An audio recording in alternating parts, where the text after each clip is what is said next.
শ্রীকৃষ্ণায় নমো নমঃ। ये मुक्तावपि निःस्पृहा प्रतिपदा प्रमीलदानन्ददां यमास्तयो समस्तमस्तकमलिं कुर्वन्ति सेवसे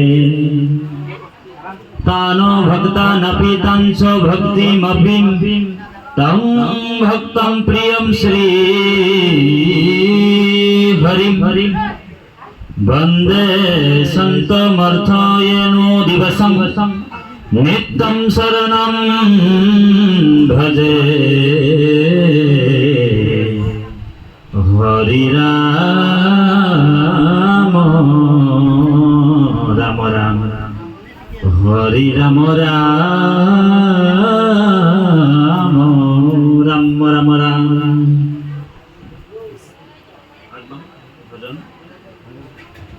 কৃষ্ণ ভজন ঘোষা ছবি মুক্তি তো নিস্পৃহ জিতো হে ভকত নামো ৰসময় মাগো ভকতি সমস্ত মস্তকমণি নিজ ভকতৰ বৈশ্য ভজুষেণ দেৱ যদুপতি যাৰ ৰাম কৃষ্ণ নাম নাৱে ভৱ সিন্ধু তৰি পাৱে পৰম পদ পাপী যত সদানন্দ হনা হেনয় কৃষ্ণক সদা উপাসক হৃদয়ত। নমস্কাৰ। মৎস্য কুৰ্মন সিংহ বামন পৰশুৰাম হলিৰাম বৰা শ্ৰীৰাম বুদ্ধ কল্কি নামে দশ আকৃতি ধৰিছা কৃষ্ণ তজু পাৱে কৰোঁ প্ৰণাম ৰাম তজু পাৱে কৰোঁ প্ৰণাম। কৃষ্ণ যিহেতু ঘোষা সদায় ঘোষি গাব লাগে। প্ৰথম দুফাকি আমি ঘোষা ভাগ প্ৰথম জনা আৰু দ্বিতীয় জনা ঘোষা আমি ঘোষি গোৱা নাই, আমি সকলোৱে গাব লাগিব, সকলোৱে গাম আৰু নহয় জানো? সকলোৱে ধৰিব ইয়ে মুক্তি তো নিস্পৃহা জিতো এহি ভকত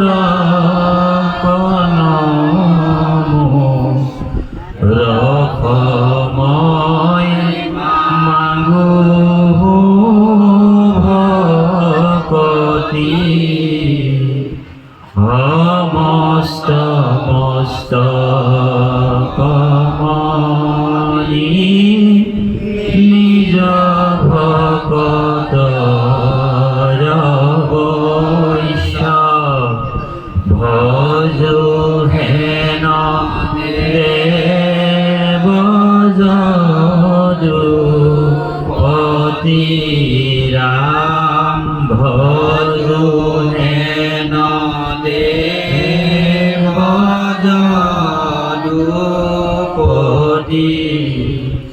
যাৰ নাম কৃষ্ণ নাম নামে ভগিন্দুতৰি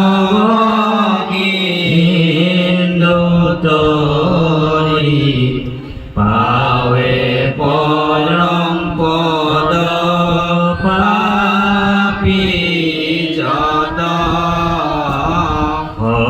সদানন্দ সনাতন হে নয় কৃষ্ণ সদা উপাসা কৰো হৃদয়ত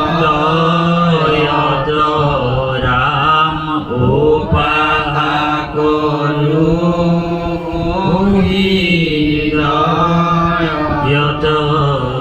কৃষ্ণ কৃষ্ণ কৃপালু বাপায় সমস্ত অনন্তপতি ব্ৰহ্মাণ্ডৰ পৰম ঈশ্বৰ ভগৱান কৃষ্ণৰ অভয়পদ পংকজ কমলত সৰ্বপ্ৰথমে কোটি কোটিবাৰ ভক্তিপূৰ্ণ সেৱা জনোৱা হৈছে।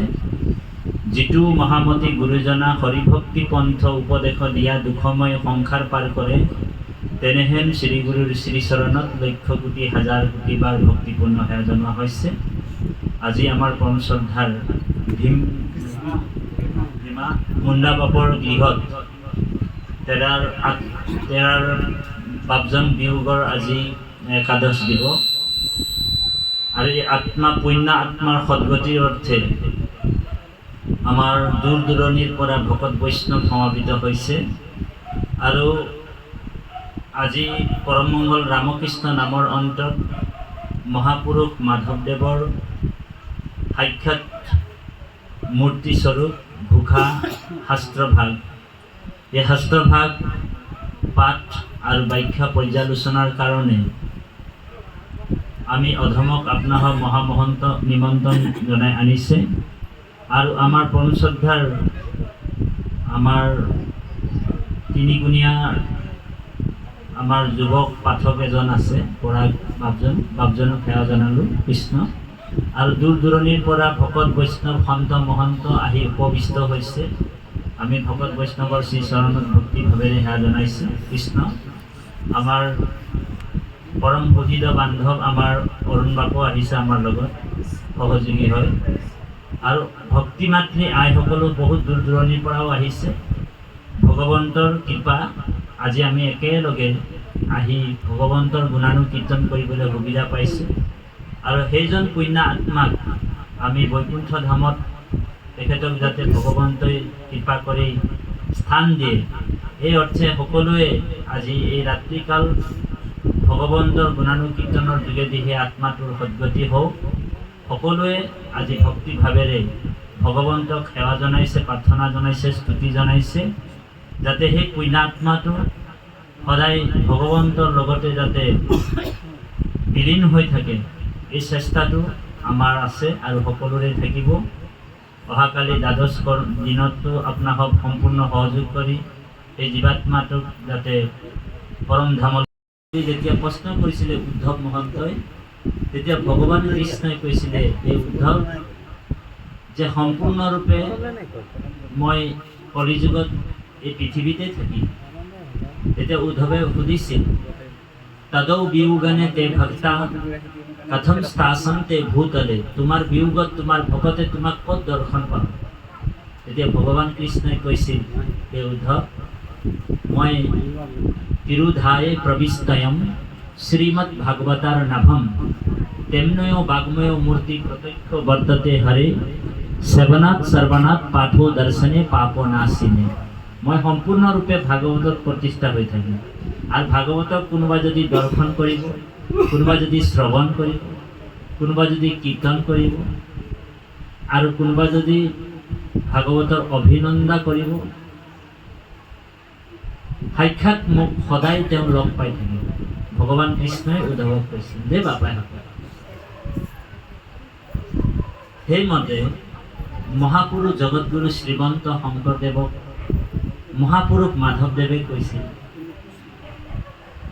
যে হে গুৰুদেৱ, তুমি এই পৃথিৱীৰ পৰা যে যাবা, তোমাক আমি ক'ত লগ পাম, ক'ত বিচাৰি পাম? তেতিয়া মহাপুৰুষ গুৰুজনাই মহাপুৰুষ মাধৱদেৱে কৈছে, এ শুনিও মাধৱ মোৰ থাকিবাৰ থান, বোলে থাকিবাৰ স্থানটো মই কৈ দিম শুনা। বোলে কীৰ্তন দশম মোৰ মূৰ্তিৰ সমান, বোলে কীৰ্তন আৰু দশম মোৰ মূৰ্তিৰ সমান বুলি কৈছে। এই ৰাম ভুখা নামে শাস্ত্ৰ খানি তুমিও ৰচিবা, ভুখা ৰত্নাৱলী মধ্যে তুমিও থাকিবা। এতিয়া ভুখা আৰু ৰত্নাৱলীৰ মধ্যে তুমিও থাকিবা বুলি মহাপুৰুষ মাধৱদেৱক মহাপুৰুষ জগতগুৰু শ্ৰীমন্ত শংকৰদেৱে কৈ থৈ গ'ল, তথা আমাৰ পৰম গুৰু। আৰু সেইমতে আজি যাৰ গৃহতে নামঘোষা আছে, যাৰ গৃহতে কীৰ্তন ঘোষা আছে, সাক্ষাৎ তেওঁৰ ঘৰত মহাপুৰুষ শংকৰদেৱ আছে, তেওঁৰ ঘৰত সাক্ষাৎ মহাপুৰুষ মাধৱদেৱ আছে দেই বাপাহঁত। সেইকাৰণে এই ব্যাখ্যাটো মই এটা জেগাত নিৰ্দিষ্ট বক্তাই কৈ থৈ আহিলোঁ যে যাৰ ঘৰত নামঘোষা থাকিব, যাৰ ঘৰত কীৰ্তন ঘোষা থাকিব, সেই ঘৰত শংকৰদেৱ আৰু মাধৱদেৱ থাকিব বুলি ব্যাখ্যাটো কৰি থৈ আহিলোঁ। তাৰ বুকস্থললৈ গ'ল, তাৰপৰা এখন ঘোষা আৰু এখন কীৰ্তন কিনি আনি গডৰেজৰ ভিতৰত ভৰাই দিলে। অ' হৰি অ' ৰাম।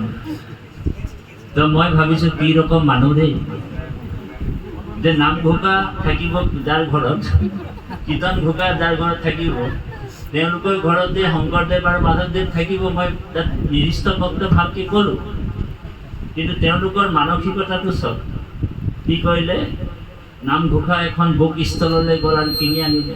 তাতি বাপে কৈ থৈ গৈছে যে নামঘোষা আৰু বোলে কীৰ্তন ঘোষা যাৰ ঘৰত থাকিব, তাৰ ঘৰত শংকৰদেৱ মাধৱদেৱ থাকিব বুলি কৈ গ'ল।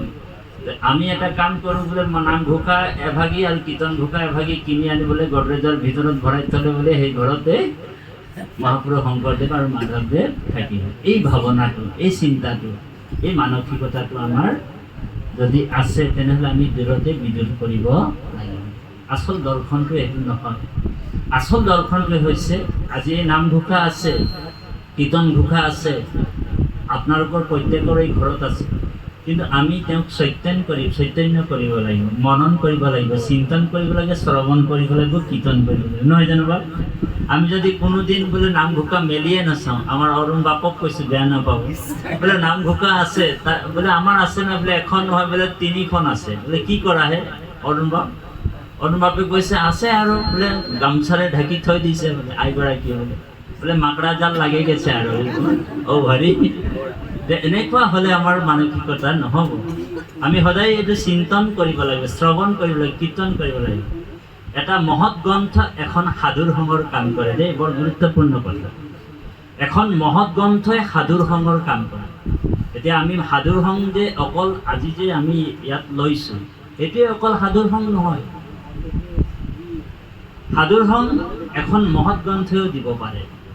আপুনি ঘৰত যদি সকলো সময়তেতো আমাৰ সাধুৰ সংগ নহয়, ভগতৰ সংগ নহয়, হয়নে বাৰু? সুভাষ আমাৰ পৰম শ্ৰদ্ধাৰ বাপজনক কৈছে, হয়নে বাৰু? সকলো সময়তো সাধুৰ সংগ নহয়। তেতিয়া আপুনি কি কৰিব? তেতিয়া এটা কাম কৰিব লাগিব। আমাৰ অৰুণ বাপৰ এটা দৰ্শন আমি কৈ দিম। তেখেতে যেতিয়া গুৰু ঘৰৰ পৰা সেৱা কৰি ওলাই আহে, প্ৰথমে আইগৰাকীক সেৱা কৰে। এইটো বহুত ডাঙৰ দৰ্শন, কাৰণ আইগৰাকীও আমাৰ ভকত নহয় জানো? ঘৰৰ প্ৰত্যেকটা সদস্যই ভকত নহয় জানো? তো গুৰু সেৱা কৰাৰ পিছত আমি কাক সেৱা কৰিব লাগিব? আমাৰ অৰুণ বাপে কৈ দিলে, মোকে দিলে যে বাপ, গুৰু সেৱা কৰাৰ পিছত আইগৰাকীক সেৱা কৰিব লাগে, ল'ৰাটোক সেৱা কৰিব লাগে, কাৰণ তেওঁলোকো এজন এজন আমাৰ ভকত। আৰু যদি ভকতৰ সংগ নহয়, তো আইগৰাকীক ক'ব লাগিব, শুনিছানে বোলে কি হ'ল? বোলে এটা কাম কৰোঁ, মই কীৰ্তন ভাগ লৈ আহিছোঁ, ঘোষা ভাগ লৈ আহিছোঁ, কীৰ্তন ভাগ আমি গোসাঁই ঘৰতে আজি দুইজনে বহি কীৰ্তন পাঠ কৰোঁ, ঘোষা পাঠ কৰোঁ দেই। সেই ঘৰখন কি হ'ব? বৈকুণ্ঠ দেই বাবা। সেই ঘৰখন বৈকুণ্ঠ। বৈকুণ্ঠটো ভগৱন্ত আছেই, বনাই থৈছে আপোনালোকৰ কাৰণে স্পেচিয়েল, কিন্তু বৈকুণ্ঠ আমি এইখনো কৰি ল'ব পাৰোঁ। ভগৱান কৃষ্ণই নিজেই উদ্ধৱক কৈছে, হে উদ্ধৱ, নাহম তৃষ্ণামি বৈকুণ্ঠে যোগিনম হৃদয় নচ মদ্ভক্ত যত্ৰ গাৱন্তি তত্ৰ তিষ্ঠামি নাৰদ।